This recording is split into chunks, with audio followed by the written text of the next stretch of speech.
Mais heureux l'homme qui fait cela, mais qui vient plus faire quoi? Il demeure ferme. Il demeure ferme. Donc, demeurons fermes dans ce que nous faisons. La Bible dit, gardant le sabbat pour ne pas le profaner et veillant sur sa main pour ne commettre aucun mal. Donc, notre main là, mon frère, veille sur ta main. Ta main t'amène à te masturber. Veille sur ta main pour ne pas voler. Ta main qui va prendre ce qui ne t'appartient pas. Tu regardes à gauche, tu regardes à droite, il n'y a personne. Ta main là t'amène à te masturber. Tu regardes à gauche, tu regardes à droite, il n'y a personne. Ta main t'amène à prendre ce qui ne t'appartient pas. Veille sur ta main. Veille sur ta main.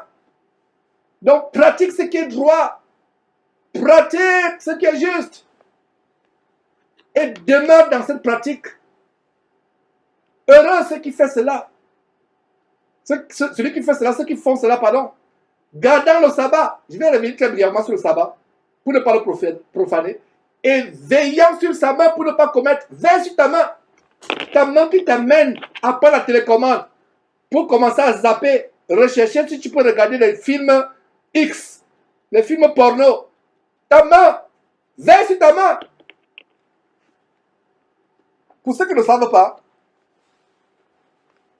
j'ai fait un baccalauréat philosophique, littéraire, et il y avait un auteur français, c'est une parenthèse que j'ouvre, il y a un auteur français que nous étudions Molière, et il y avait un livre particulier de Molière que nous avons étudié, Molière qui... dans le livre, dans, je crois, la comédie l'avare, il est tellement avare que quand il perd de l'argent, la cassette qui contenait son argent disparaît. Son avarisme était au point où il attrape la main, il dit, maman, est-ce toi qui as pris mon argent?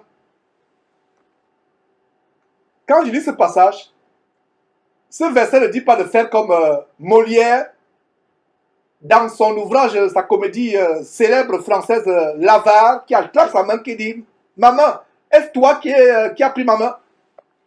Nous aujourd'hui, quand ta main veut prendre la télécommande, ou tu prends le téléphone portable, tu commences, ta main veut zapper, et tout se passe avec la main. La plupart des péchés, ça commence par l'intelligence, et ça se manifeste par la main.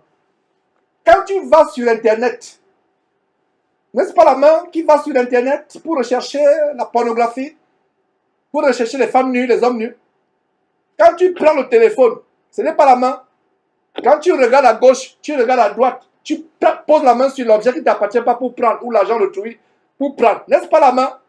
À partir d'aujourd'hui, le verset dit quoi?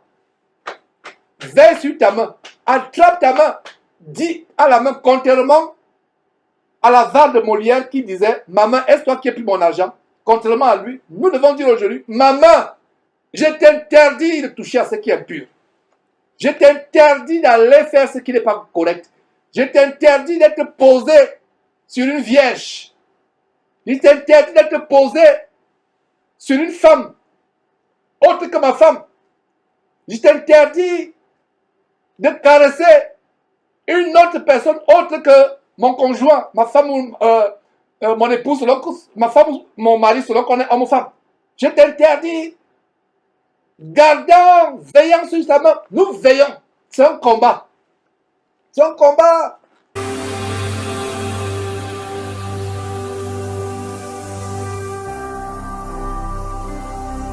Jésus-Christ TV, vous connaîtrez la vérité et la vérité vous affranchira. Voilà, mes frères. Ce verset 2 nous donne une grande révélation. Nous veillons. Veillons sur notre main. Veille. Est-ce que vous saviez que la parole de Dieu déclare de veiller sur ta main? Ta main veut prendre la télécommande pour commencer à zapper. Dis à ta main, non. Commande ta main. Ce n'est pas ta main qui te commande. Et aujourd'hui, nous avons un objet qui est tellement collé à votre paume de la main aujourd'hui. Le téléphone portable.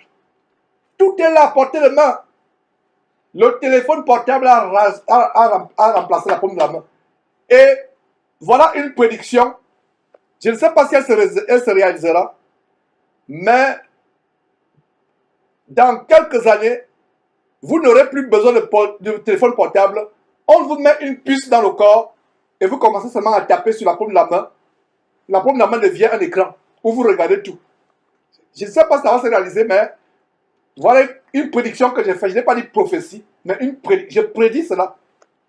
Je prédis que la paume de la main, on n'aura plus besoin d'avoir l'écran. C'est-à-dire qu'on vous met une puce, vous achetez une puce, votre iPhone c'est la puce, on vous injecte ça et tout est là. Tout est là maintenant. Tout s'allume, s'illumine, votre main devient illuminée. Vous voyez tout là. Tout est là. YouTube à portée de main. Facebook à portée de main. Et j'ouvre une parenthèse pour les parents. Parents, ne donnez pas de téléphone portable à vos enfants. Ne leur achetez pas de téléphone portable aujourd'hui. C'est tendance. Quand il dit tendance à la mode, c'est en vogue. Ah, mon enfant a un iPad. L'enfant était un iPad, il faut que j'achète aussi à mon enfant. Parents chrétiens, ne donnez pas. Nous avons 2 adolescents dans notre famille. Un a 16 ans dans quelques jours. L'autre, celui qui a 16 ans, je viens de vous dire que c'est un garçon. L'autre, c'est une fille, 14 ans. Pas de téléphone personnel. S'ils veulent aller sur Internet pour quoi que ce soit, c'est avec notre contrôle. Avec notre contrôle. Parce qu'il y a des recherches par rapport à leurs études, il y a des choses qu'il faut faire. C'est avec notre contrôle. S'ils veulent utiliser l'ordinateur ou le téléphone portable de la mère ou du mien, c'est sous notre contrôle. Mais l'histoire que tu es enfermé dans ta chambre toute la nuit, avec Internet, avec le téléphone, la Bible dit malheur à celui qui scandalise les petits-enfants. Il serait mieux pour eux de ne pas être nés que de scandaliser un enfant. Et une manière par laquelle nous, parents, inconsciemment, involontairement, scandalisons nos enfants, c'est avec quoi? En les exposant à Internet. Internet. Maintenant, si, pour vous qui avez vos enfants dans les écoles privées ou publiques, parce que nos enfants sont scolarisés à la maison, depuis leur naissance, mais si vous avez vos enfants à l'école et vous voulez être en contact, achetez un téléphone à clapet, un téléphone qui se fait, il n'y a pas Internet, c'est seulement pour appeler. C'est seulement pour appeler. Et il y a des téléphones où l'enfant ne peut que vous appeler. Il ne peut pas appeler quelqu'un d'autre. Il ne peut pas appeler quelqu'un d'autre. Il vous appelle, ce n'est que votre numéro qui apparaît et il ne peut même pas, appeler quelqu'un d'autre. Il y a des téléphones comme cela. Il n'y a pas d'image, il n'y a rien, c'est seulement pour appeler, pour être en contact. S'il y a une urgence, il vous appelle. Mais aujourd'hui, les enfants, quelqu'un a 6 ans, 7 ans, il a Android, dernier cri, Samsung, dernier cri, iPhone, dernier cri, et vous vous supprenez que l'enfant est addict à l'homosexualité. L'enfant devient homosexuel. Il n'a même pas encore 15 ans. L'enfant est homosexuel ou lesbienne. L'enfant est dans les réseaux de prostitution. L'enfant fait les mauvaises choses. Parents, surveillez ce que vos enfants font. Nos enfants, confortez-moi, nous sommes le FBI. Nous contrôlons tout ce qu'ils font. Et je vais vous dire un autre secret. Si vous n'avez pas de connaissances en informatique, essayez même un peu d'avoir des connaissances de base. Et la génération Android, comme on les appelle, ils sont tellement futés, c'est le mot, futés, rusés, Vous mettez votre mot de passe, il le débloque. Et vous mettez le mot de passe. Et qu'est-ce qui se passe par rapport à cette histoire de mot de passe?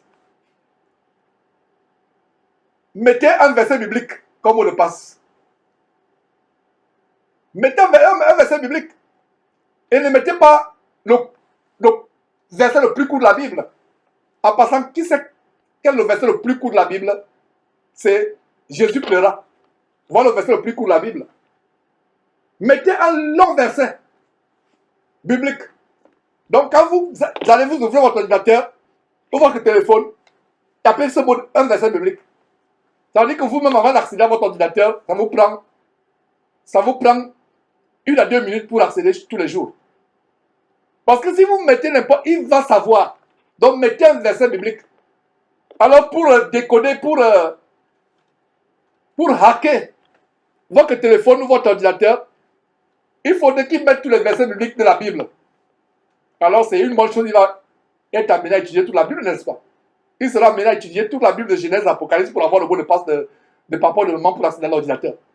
Parce que certains de nos enfants, ils sont tellement addicts soit aux jeux vidéo, soit à Internet au point où, quand il n'a pas Internet, vous avez l'impression qu'il a le palu, il a la fièvre. Nous avons eu des témoignages. Peut-être toi qui me suis, tu sais de quoi je parle. La prière, c'est bien pour nos enfants. C'est même la meilleure chose à faire, prier pour nos enfants. Mais la discipline aussi, c'est mieux. Parce que la Bible dit quoi? La folie est attachée au cœur de l'enfant. La folie, la Bible dit que tu sois le plus grand prédicateur de la terre. La Bible dit que la folie est attachée au cœur de ton enfant. C'est pas parce que tu es prédicateur que ce verset ne s'applique pas à toi. Et ce que j'ai remarqué, c'est que les familles les plus détruites, je veux dire les enfants les plus exposés ou bien détruits, c'est les enfants des chrétiens. Et je dis cela, malheureusement, c'est la vérité, parce que non seulement Satan s'attaque à notre progéniture, parce que Satan ne voulait pas qu'il y ait une relève. Ça me ferait plaisir, comme j'ai discuté avec un frère du côté du Canada, qui voulait tellement un garçon, j'étais son nom, il n'avait que des filles, mais à un moment il disait Seigneur, et il faisait cette prière dans son cœur, Seigneur, je n'ai que des filles, et les filles ne peuvent pas prêcher l'évangile. Voilà que ma femme est enceinte. Si l'enfant qui vient est un garçon, voilà le nom que je vais lui donner. Et je te remercie vraiment parce que je veux que si je suis précis sur cette terre, que quand même quelqu'un de ma lignée puisse prêcher la parole. Et la bonne nouvelle, c'est que la femme accouche dans quelques jours. Et c'est qui? C'est un garçon qui va naître dans quelques jours. Et nous mettons déjà ça en prière. Et au nom de Jésus-Christ, nous rendons grâce à Dieu déjà pour ça que cet enfant, un serviteur de l'Éternel, vienne dans ce monde. Seigneur Dieu, je t'en supplie. Assiste la mère, l'accouchement avec douleur était la punition depuis le jardin d'Adam et Ève, après la chute d'Adam et sa femme Ève. Mais tu peux nous faire grâce. Donne à cette femme d'accoucher sans complication, sans douleur, Seigneur Dieu. Car cet enfant, parce qu'un enfant qu'on consacre à l'Éternel, Seigneur Dieu, est poursuivi par celui qui ne vient que pour dérober, égorger, détruire. Rends cet enfant invisible à l'ennemi, aux ennemis. Merci, Seigneur Dieu, pour cet enfant, au nom de Jésus-Christ. Amen. Vous aurez le témoignage dans quelques jours de la part de ce frère du côté du Canada. Alors, nos enfants, la Bible dit que la folie est attachée au cœur de l'enfant. La verge de la correction l'en délivrera. Il y a plus de mal de corriger l'enfant. Ça peut être des privations de ce qu'il aime. Ça peut être même la chicotte. Mais quand vous chicotez l'enfant, ce n'est pas pour vouloir le tuer. Il faut faire la part des choses. Il faut que l'enfant sache que dans la correction, il y a l'expression de l'amour. Alors, mettez les mots de passe, mettez les longs versets bibliques. Ah, vous mettez par exemple Josué chapitre 1 verset 8. que ce livre, la loi, ne s'éloigne pas de ta bouche. Médite-le jour et nuit pour agir fidèlement selon tout ce qui est écrit, afin que tu agisses, afin que tu agisses fidèlement selon ce qui est écrit. C'est ainsi que tu auras du succès dans tes entreprises. C'est ainsi que tu réussiras. Tu tapes ça chaque matin. Tu tapes. Voilà. Ou bien 2 Corinthiens chapitre 4 verset 4. Pour les incrédules, dont le Dieu de ce siècle a aveuglé l'intelligence, afin qu'ils ne voient pas briller la splendeur de l'évangile de Christ qui est l'image de Dieu. Point. Voilà votre mot de passe. Parce que nos enfants sont tellement intelligents. Et il faut la discipline. Parce qu'un enfant, la Bible dit que la folie attachée. Nous-mêmes, nous étions enfants. Vous et moi, nous étions enfants. Nous étions enfants. Nous étions enfants. L'enfant est attaché à ce qui est mauvais. Confortablement, réfléchissez quelques jours. Et je pense que de plus en plus, il faut qu'on fasse des émissions de parenting. Des émissions où on échange nos expériences par rapport aux enfants et des paroles d'encouragement par rapport aux enfants. Donc, qu'est-ce qu'on a observé? Quand tu dis à un enfant, si tu veux qu'un enfant lise un livre, prends ce livre-là, pose ce livre au living, au salon, dis, je vous interdis de lire ce livre. Je vous interdis de lire ce livre. Mets ce livre au living, au salon, quelque part au salon, sur une commode ou quelque part. Au salon, living room, exposé. Dis, je vous interdis de lire ce livre. Vous allez voir l'enfant et ça a marché. Il y a un livre que je voulais que mon garçon lise. Qu'est-ce que j'ai fait? J'ai pris ce livre. J'ai mis ce livre-là. Et je ne sais pas lui, à quelqu'un d'autre, je ne sais pas si il m'a entendu dire que je ne veux pas que vous touchiez ce livre. Il a eu le livre jusqu'à la fin. Voilà. Il a eu. Mais si tu lui dis, lis ce livre, tu penses, il ne va pas lire. Donc, voilà l'enfant. Voilà l'enfant. Tu mets le livre là. Il sait que papa dit ne touchez pas ce livre. Il va lire. Ça, c'est l'enfant. Maintenant, comme ils grandissent, ils deviennent adolescents, il faut les amener à se discipliner. Et apprenons déjà nos enfants à traiter durement leur corps. Surtout quand la fournaise des hormones de la masculinité se manifeste, le corps commence à se développer, l'enfant voit comment son corps se transforme.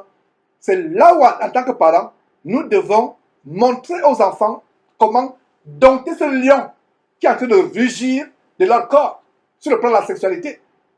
Ce n'est pas une mauvaise chose pour un adolescent, surtout un garçon, de sentir les pulsions sexuelles. C'est même normal. Parce que si un adolescent ne sent pas le feu, la fournaise a embrasé son corps, peut-être qu'il faut aller voir le médecin. Peut-être qu'il n'est pas normal. C'est normal que la fournaise se manifeste. C'est normal. Mais il faut amener l'enfant à dompter ce lion, à se discipliner. Comme tout à l'heure, on a vu comment on doit veiller sur sa main. Ta main veut descendre pour aller vers les parties inférieures. Tu soulèves ta main. Elle veut descendre, tu la soulèves.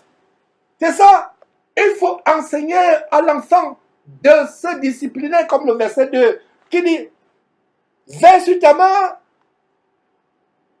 Tu veilles sur ta main. Donc nous apprenons à nos enfants de se discipliner. De se discipliner.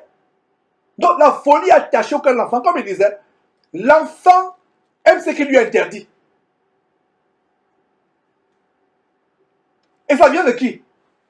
Ça vient d'Adam et Ève. Dieu a dit ce commandement à Adam et Ève, a donné ce commandement. Vous mangerez de tous les arbres du jardin. Dieu sait les millions et des millions d'arbres qu'il y avait au jardin et d'autres qui devaient arriver. Dieu a seulement interdit combien d'arbres? 2 arbres? Non. Un seul arbre. Ça, c'est l'être humain. Ça vient de nos ancêtres Adam et Ève. Dieu interdit une seule. Tu avais tout. Tu pouvais prendre un lionceau, t'amuser avec le lionceau, le pamper, je ne sais pas comment on dit enfin, oui, le dorloté.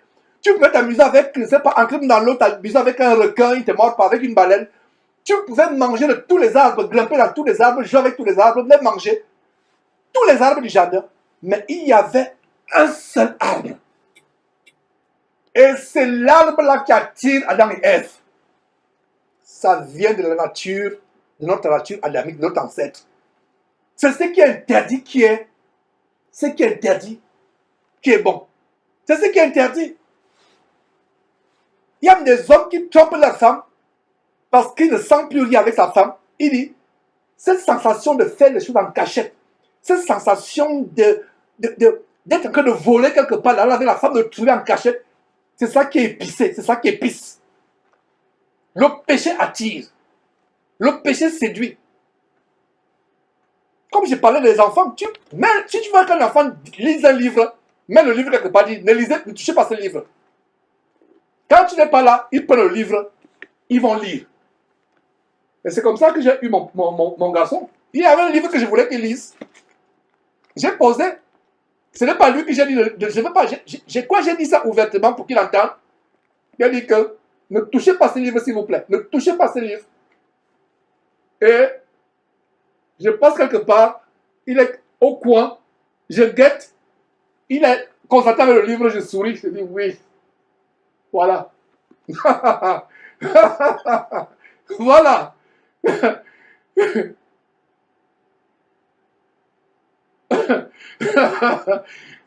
Mes frères, donc revenons à notre enseignement pour dire que la main là, faisons attention. Attention. Faisons attention à la main. La plupart des péchés commencent par la main. Pourquoi dans l'Ancien Testament on coupait les mains? Une main qui a volé ou quelque chose, on coupe la main. Et c'est ce que les frères des Juifs, qu'on appelle, ils sont frères des Juifs parce qu'ils sont tous issus d'Abraham. Les Arabes étant issus d'Ismaël, les Juifs étant issus de son frère Isaac. Voilà. Donc, voilà comment, quand on tape un voleur dans le pays arabe, dans un pays arabe, on coupe la main. On coupe la main. C'est pour ça que ce verset dit quoi? Retournons à la parole de Dieu, mes frères et sœurs. C'est pour ça qu'il a dit, heureux l'homme qui a fait cela, et le fils de l'homme qui y demeurera, gardant le sabbat, pour ne pas le profaner. Nous allons revenir rapidement pour garder le sabbat. Et veillant sur sa main, pour ne pas commettre aucun mal. Veille sur ta main. Dans les pays arabes, tu ne veilles pas sur ta main est coupée. Il y a des pays en Afrique, au Nigeria, dans les côtés musulmans, tu vas voler, on coupe ta main. Devant, on te tue. Donc, veille sur ta main. Tu poses ta main sur une fille vierge, on te tue ou on coupe cette main. Et la punition de Dieu est encore beaucoup plus grande. Parce qu'il y a des gens qui vont aller au royaume de Dieu avec les mains coupées, où il n'y aura pas les manchots, où il n'y aura pas les infirmes au royaume de Dieu. Parce qu'avec le retour de Jésus, vous avez la résurrection, le corps ressuscité ne va pas ressusciter étant encore infirme. Mais la punition de Dieu sera plus grande que couper la main, parce que c'est le temps de feu et de souffle éternellement. Est-ce que vous comprenez, mes frères et sœurs? Est-ce que vous comprenez? Donc, nous devons faire tellement attention,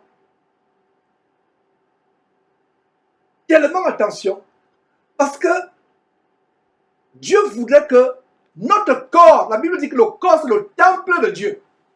Ton corps c'est le temple de Dieu, mon frère, ma soeur. Veux-tu faire du temple de Dieu le temple de la prostitution, de la pornographie, de la masturbation, du vol, du mensonge? Voilà.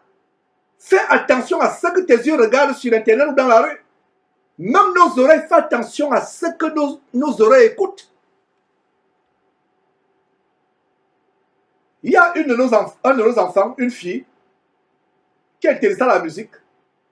Mais mon épouse et moi, nous lui disons que la musique qui ne glorifie pas Dieu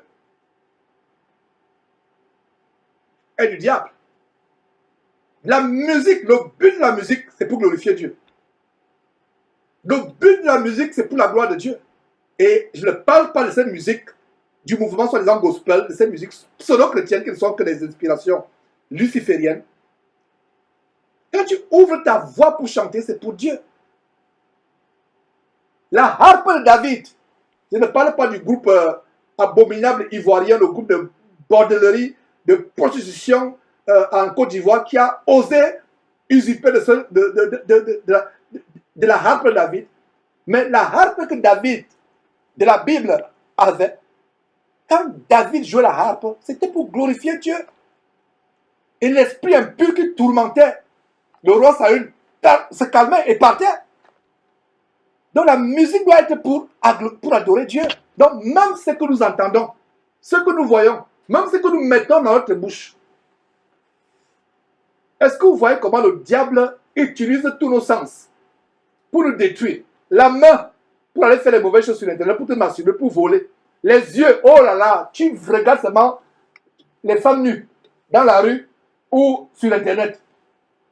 L'oreille pour entendre les musiques mondaines ou les musiques pseudo-chrétiennes diaboliques. La langue pour l'alcool, pour la gourmandise, la gloutonnerie. Même l'odeur.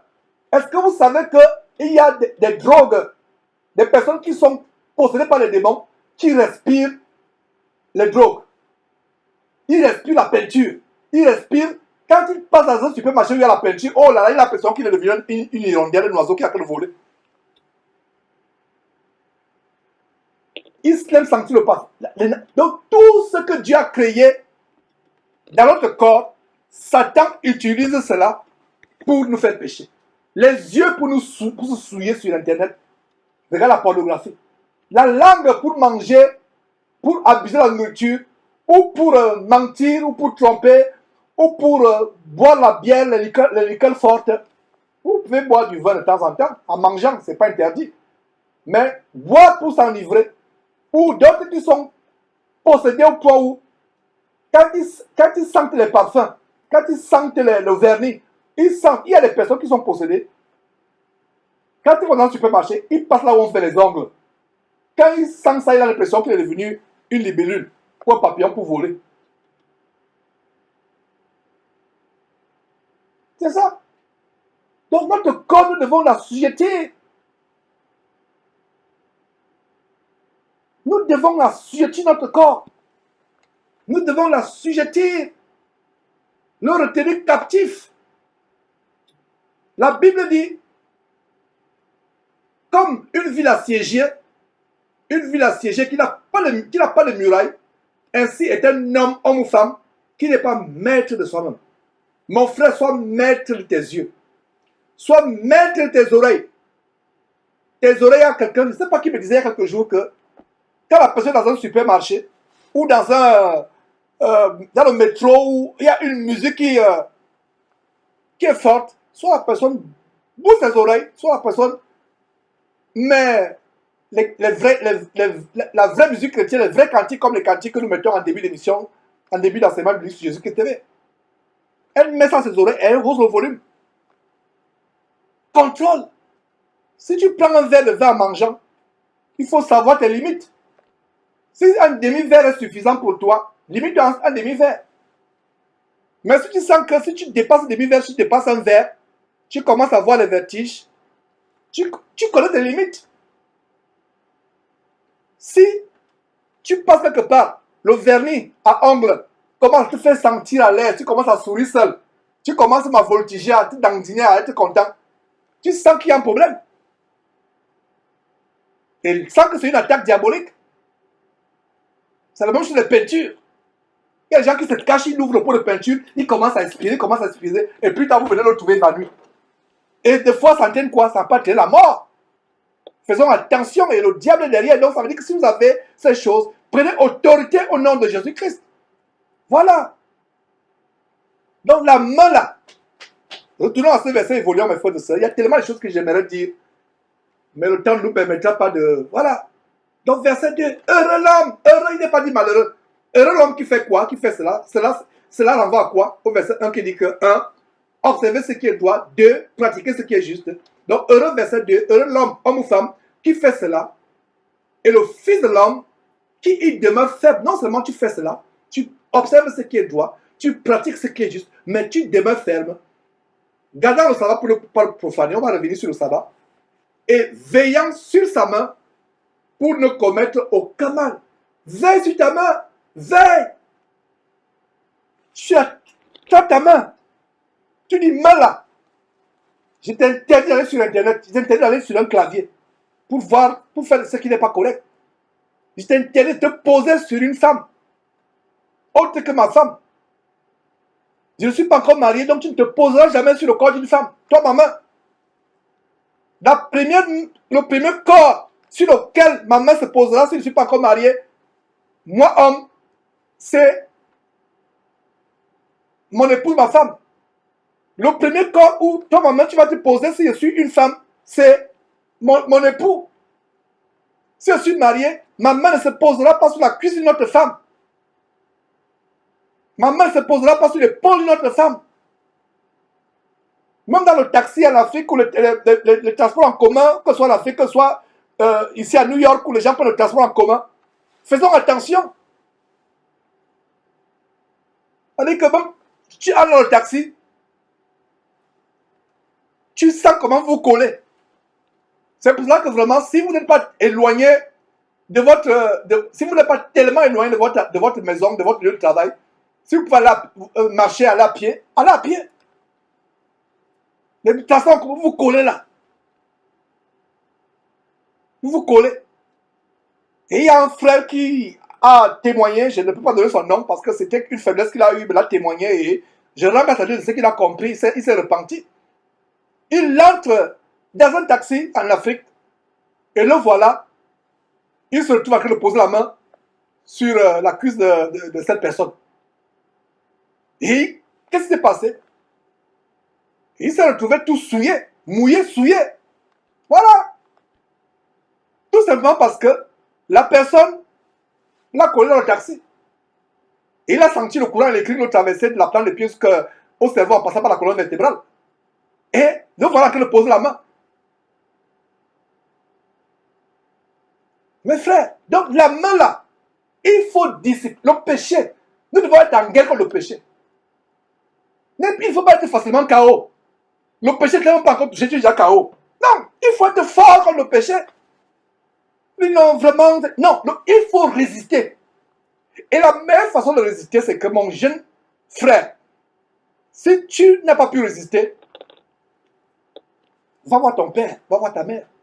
Dis, papa, maman, je sais que vous m'avez élevé selon la vie chrétienne, mais voilà ce que je traverse comme problème. Parce que le péché aime être dans le secret. Mais quand le péché est ouvert, et si tu ne peux pas, tu n'as pas les parents chrétiens, un jeune frère, toi, jeune homme ou jeune femme, va voir une sœur mature, pas n'importe quelle sœur, parce qu'elle est celle même qui va, c'est même elle-même qui va t'encourager. Et tu vas te retrouver à te souiller avec elle. Donc ce n'est pas n'importe qui vers qui tu vas. Va voir une femme mature que tu considères comme étant un modèle. Tu dis vraiment, moi je n'ai pas les parents chrétiens, mais voilà ce que j'expérimente. Est-ce que et sœur ne va pas voir un frère, s'il te plaît. Va voir, sœur va voir, pas un frère, va voir une femme mature. Et frère, jeune frère, ne va pas voir une femme, va voir un frère mature. Je dis que frère, tu es pour moi un exemple d'intégrité, de radicalisme par rapport à ce que tu prêches, par rapport à ta vie aussi. Parce que tu peux prêcher, mais ta vie ne reflète pas ce que tu prêches. Alors je viens vers toi, s'il te plaît, voilà ce que je traverse. Le péché aime le secret et la solitude. Le péché aime cela. Alors, pour détruire le péché, va vers quelqu'un qui peut t'aider, ne reste pas seul. Si tu as un problème avec l'ivrognerie secrète, secrètement, pardon, tu as un problème avec la masturbation, la pornographie, le péché aime la discrétion, le péché aime l'isolation, le péché aime la solitude. Va vers quelqu'un qui peut t'aider. Va quelqu'un qui peut t'aider, dire vraiment, voilà ce que j'endure. Et une fois que tu as déjà vu quelqu'un, par rapport à tes péchés, tu es à 50% de délivrance. 50%. Tu es à 50% de la délivrance. Ne reste pas seul. Va voir quelqu'un qui peut t'aider. Parce que le diable voudrait que tu sois seul. Tu regardes à gauche, tu regardes à droite, tu ne vois personne, tu entres dans la chambre tout souillé. Mais tu penses que Dieu ne te voit pas. Dieu te voit. Dieu te voit. Tu penses qu'il n'y a personne? Il y a des hommes de Dieu à qui Dieu révèle les choses. Tu t'enfermes dans ta chambre pour faire des mauvaises choses. Ah! Dieu lui montre comme devant un écran ce que tu fais. Vous pensez que ça s'est souvent passé au temps d'Élisa avec Géasi? Même aujourd'hui, ça se passe. Quelqu'un fait quelque chose, Dieu te montre ça. Et tu confonds la personne commence à trembler. La personne dit, comment tu as su que je faisais cela? Donc, si tu as une faiblesse dans la chair, surtout, je parle maintenant aux jeunes femmes, jeunes frères, jeunes hommes. Si tes parents sont chrétiens, n'aie pas honte. Ton papa ne va pas te tuer. Ta maman ne va pas. Au contraire, il sera content. Tu vas t'asseoir, tu vas dire, voilà, j'ai un problème. Voilà, j'ai un problème. Si tes parents ne sont pas chrétiens, ou si tu as honte d'aller voir tes parents, parce qu'il y a des gens qui disent, ah, il ne faut pas que mon papa sache que moi, jeune soeur, je vais faire la pornographie. Non, va vers tes parents. Si tu as maintenant honte, va vers un frère mature. Mais il y a aussi les frères, tu vas vers un frère, c'est un risque. Mon jeune frère, ma jeune soeur, la confidence que tu as dit au frère, c'est déjà sur les places publiques. Donc fais attention. Et aujourd'hui, en ce qui me concerne, c'est rare de voir les personnes de confiance. Il n'y a pas meilleure personne de confiance que ton père et ta mère. Parce que tu vas dehors dire, ça peut se retourner contre toi. Le diable voudra te détruire. Alors, faisons attention. Faisons attention. Ne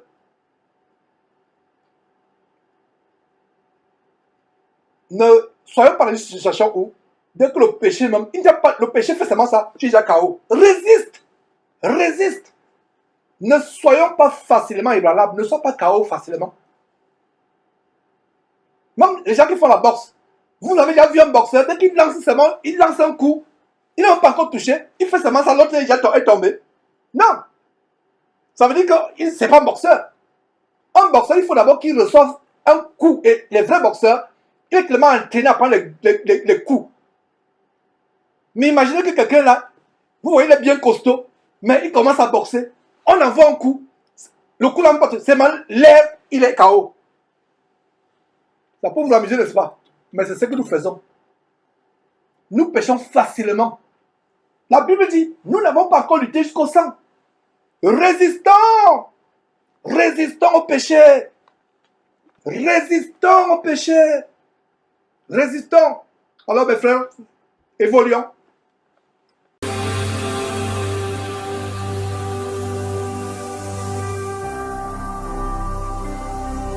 Jésus-Christ TV. Vous connaîtrez la vérité et la vérité vous affranchira.